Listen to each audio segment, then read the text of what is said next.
Заев ќе бара поддршка од САД Македонија да добие полноправно членство во НАТО. По посетата на полигонот Криволак, премиерот истакна дека македонските војници го отвораат патот кон членството во Алијансата.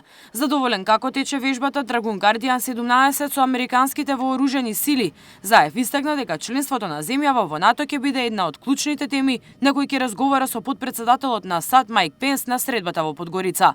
Ова можност на заемна соработка по неколкукратен пат веќе ја поддржува нашата целосна посветеност и нашата комплетна желба да час поскоро Македонија биде рамноправна членка на НАТО.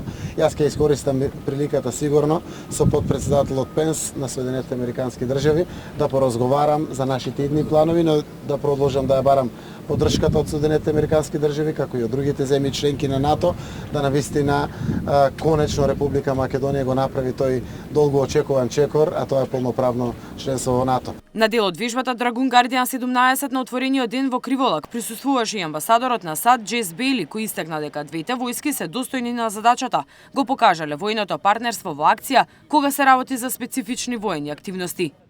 It began with a series of training exercises back in Germany, where your engineers worked with ours on building a very similar airstrip as you see behind here. So this is a long process, but this is what our military partnership is about. This is what this looks like, and this is the kind of activity that we think helps us advance Macedonia's aspirations to join the NATO alliance. Војниците покажаа дел од вежбата со збивање на импровизирани експлозивни направи и тоа со помош на борбеното возило наречено Бафало на армијата на САД. Полковниците го презентираа и планот за изградба на првата писта за беспилотни летала на наша територија.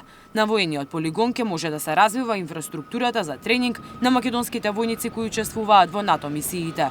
На овој блат се сместени 120 борбено-инженериски возила на американските вооружени сили. Заедно со нив ќе се подобруваат капацитетите на армискиот полигон Криволак.